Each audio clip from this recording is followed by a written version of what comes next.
Hello, everyone. Greetings and salutations. Welcome back to another episode of the Back of the Pack podcast. I'm your host, Kyle Walker. My pleasure, as always. Producer Katie is off this week. She is, I don't know what she's doing. I think she heard that Taylor Swift turned down Travis Kelce, and now she's off to hurt somebody. I mean, T-Swizzle, you done messed up. I'm just saying. Hey, big thank you to last week. Brad came on the show. Hopefully you guys saw that or listened to it or whatever you did.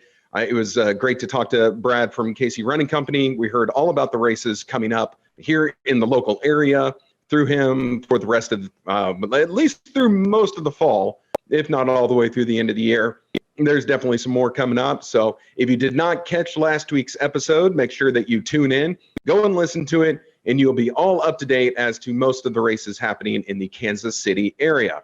I know for some of the listeners that we have that are not in the Kansas City area, it probably was not your most favorite episode ever, just because we're talking about very local stuff. I do apologize for that. Hopefully we'll make up for it a little bit this week, as we're going to talk about something that's not quite just Kansas City related. We're actually going to bring back one of the, I guess it is one of the most favorite segments of the show, or favorite topics. We're going to be talking about races, destination races from all over. So we're going to have that here in a minute. But first, we are going to review the Rock Island Trail. I think it's Rock Island Trail Half Marathon. And the reason I'm debating on that name, you'll find out shortly. So yesterday, as I record this, was Rock Island Half Marathon in Missouri. And it was hot. It was real hot. So this would definitely be the first half marathon I've ever run under an excessive heat warning. And so let me tell you, that was just a mistake in and of itself right there.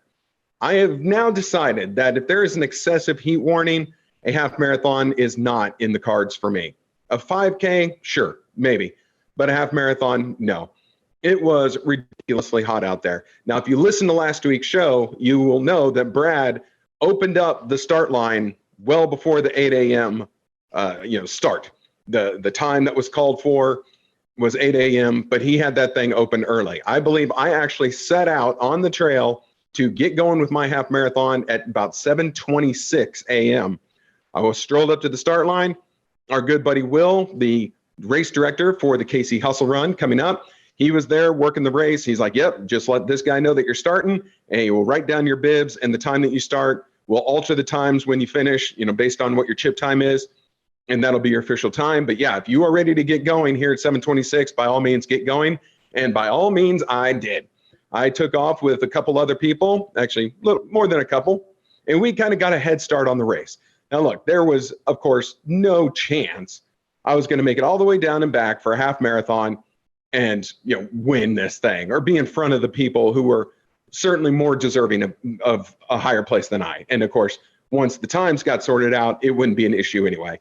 But I did hear some rumbling from folks who were a little miffed about the early start. Some of the more, we'll just say the more elite, the more talented runners, I don't think they liked that as they were coming out, they had to pass some of us people who got the early start. You know what? Sorry, maybe. Look, exceptions had to be made.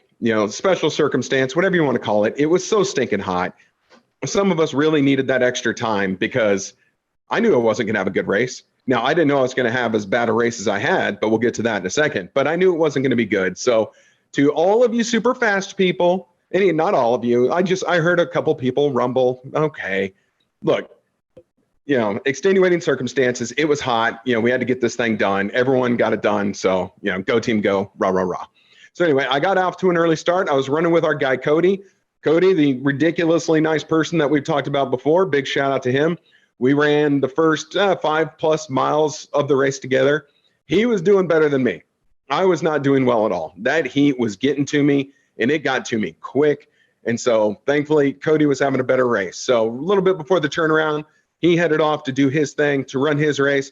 Though we had a good time talking. We were talking about the Energy City Half Marathon down in Midland, Texas that we're both going to go do. So we discussed that a little bit. We talked podcast a little bit. We talked running. We talked food. We talked a lot of food. There was definitely some food talk going on, but we had a good time with that. And so Cody, he moved on. I got to the turnaround. The first half of my race was fine. It was right on par with where I should be.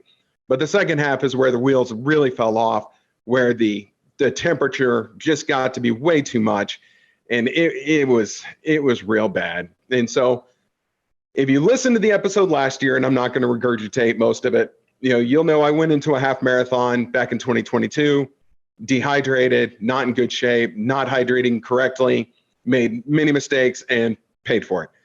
This year, fast forward to Rock Island, I was hydrated and I had been careful and I had been doing what I was supposed to be doing. Yet with that heat and humidity, I still suffered. Allegedly, the heat index towards the middle of the race was already up to 97 degrees. The heat index was well over 100 by the time we finished.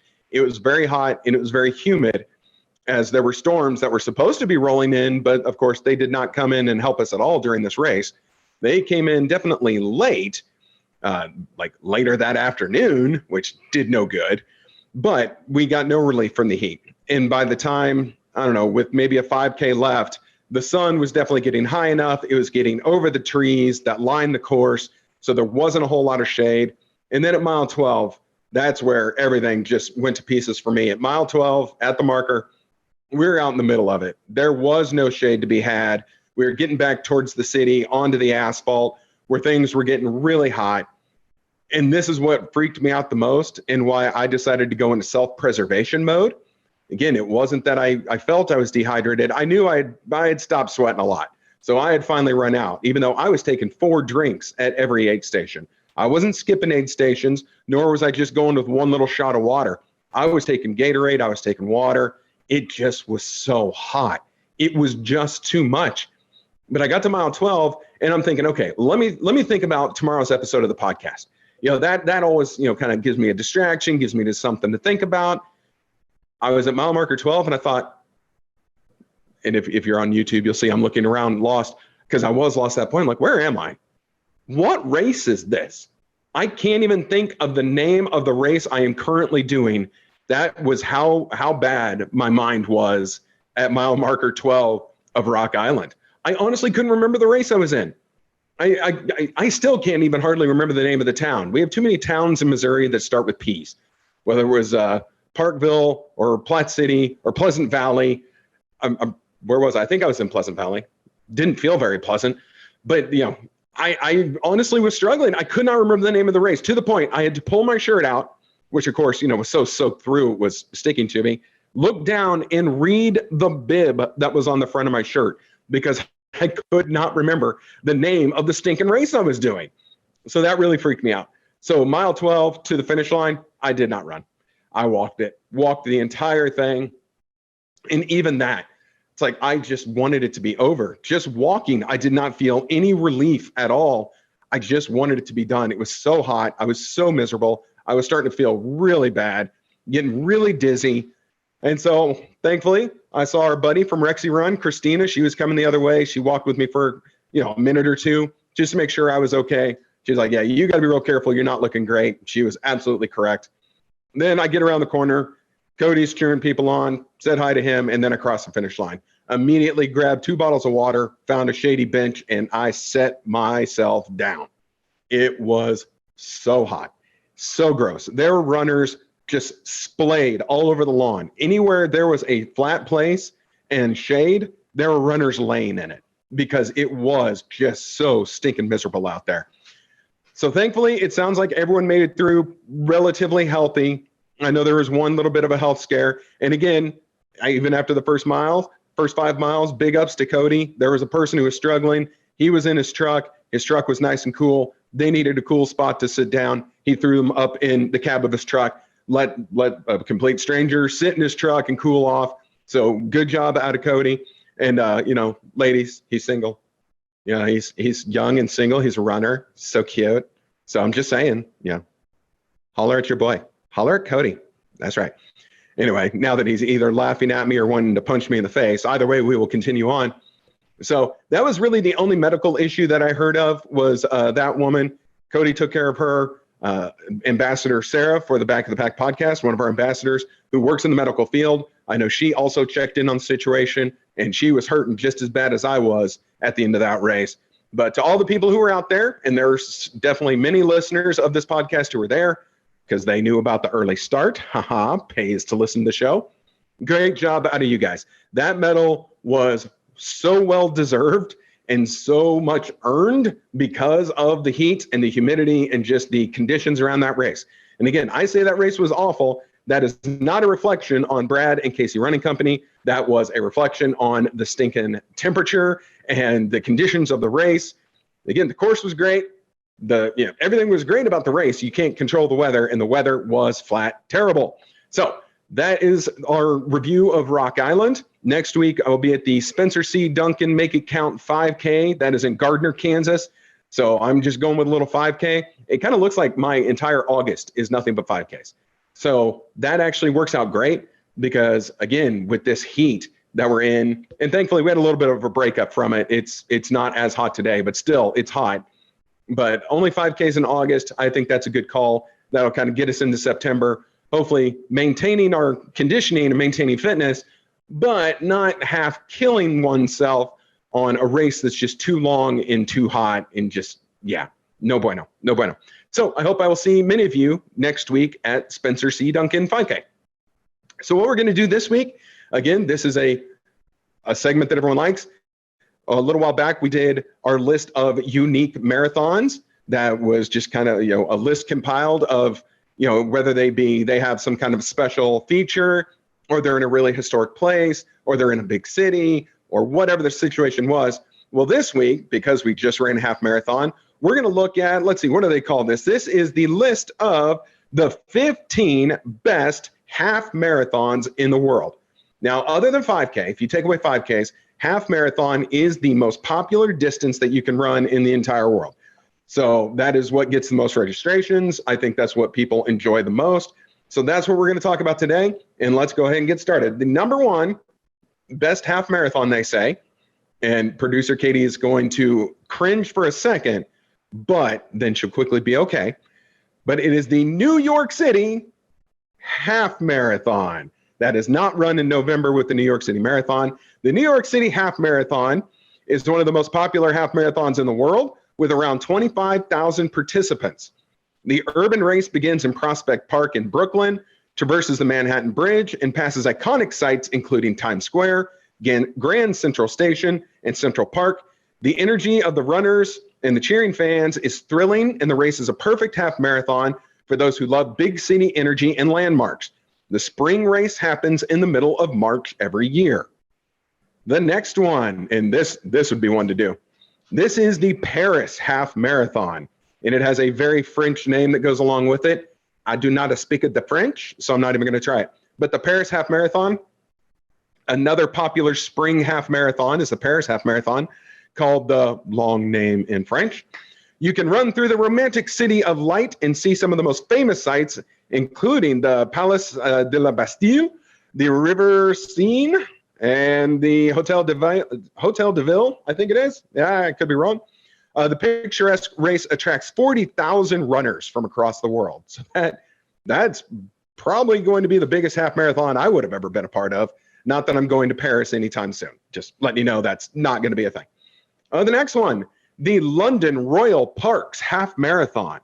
If you're looking for the best half marathons in the fall months, check out the Royal Parks half marathon in London. You'll see iconic London sites along the route, including Buckingham Palace, the House of the Parliament, Trafalgar Square, the Strand, and 3 royal parks. The October race is the perfect time of year to see colorful fall foliage. That's interesting. Oh, well, okay, let's see. It was only during coronavirus that London moved their full marathon into the fall. Normally, it's a spring race. Okay, so yeah, that would be their big fall event. The next one, the BMO Vancouver Half Marathon is fast and scenic and occurs in Vancouver, British Columbia, Canada. The race is a downhill course, but you won't want to run too fast to see the cultural melting pot tour that goes through the neighborhoods, including Chinatown, Yaletown, and the West End. With picturesque coastal views, the city's natural beauty all around, this half marathon is the perfect late spring race for runners looking for a beautiful city half marathon. I would not have thought of Vancouver as a place for destination race, but apparently I was wrong. The next one, the Great North Run. I've actually heard of this one. The Great North Run is the largest half marathon in the world.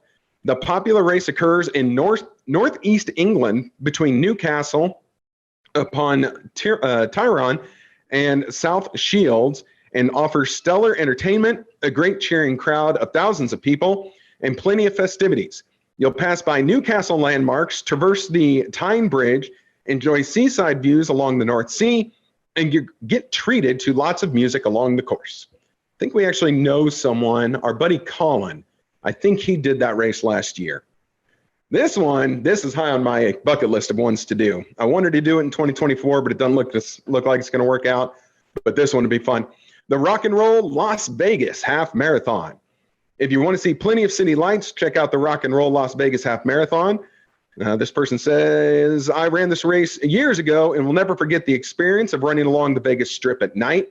The nighttime atmosphere is filled with excitement as you run past iconic Vegas hotels and landmarks. And I think we've talked about this one before on the show. And yeah, they do shut down half of the strip for runners to finish on. I've heard it's really cool because there is not many things that can get them to shut down half of the Las Vegas Strip. The next one, San Francisco Half Marathon. The San Francisco Half Marathon offers a unique running tour of California's city by the Bay. You can choose your route for the half marathon, with the first route finishing at breathtaking Golden Gate Park. The second route also offers Golden Gate Bridge views and hits iconic neighborhoods, including the Mission District and, Haight-Ashbury. If you want to combine the city run with sweeping natural views and cultural attractions, the San Francisco Half Marathon is the perfect summer race destination. I'm sorry, the way this person talks in this is messing me up. But, what are you going to do? The way I talk probably messes most people up anyway. Let's see. This says most scenic half marathons. Some of the best half marathons for stunning natural views include beaches, mountains, and tropical forests. The most picturesque half marathons are great destination races if you're interested in going on a travel adventure. And check out these half marathons with breathtaking views. Okay, so these, I guess, are going to be ones that are really good with views. Oh, wow. Yeah, let's all go sign up and do this one. It wouldn't cost us much money at all, I'm sure. Next on the list, the Great Wall Half in China. Conquer one of your bucket list items, and run along the Great Wall of China at the Great Wall Half, which is part of the run of the Great Wall Marathon event. So same time as the full marathon. This unforgettable race allows you to run on one of the 7 wonders of the world, see incredible views, and tackle one of the most challenging courses that includes thousands of steps. With the opportunity to experience ancient history, the Great Wall Half is an adventure of a lifetime. And when they say steps, they don't just mean steps like what your little Apple Watch is going to, track for you. No, like stairs. There's a lot of stairs on that one. And I'm looking at the picture they show. If you've ever been to the Great Wall of China or you've seen pictures, lots of stairs. You will be going up and down and up and down. Next, the Kilimanjaro Half Marathon. For a challenging, adrenaline-fueled race, you can conquer the tallest freestanding mountain in the world at the Kilimanjaro Half Marathon in Tanzania. Run through the town of Moshi and then take in sweeping panoramic views as you embark on a gradual climb up the mountain.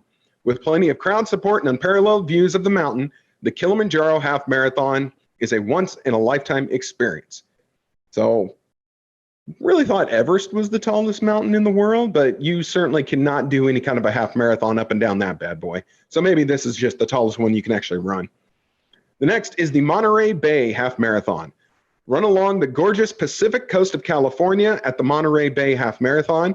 If you love beaches, this coastal race fits the bill, offering picturesque views of historic Monterey and crashing waves along the Pacific Grove shoreline. And next, we're going to play a drinking game. Every time they call one of these races picturesque, take a drink. This one, I think we've talked about this one before. Polar Night Half Marathon in Norway. Experience the thrill of an Arctic night winter at the Polar Night Half Marathon in Tromsø, Norway.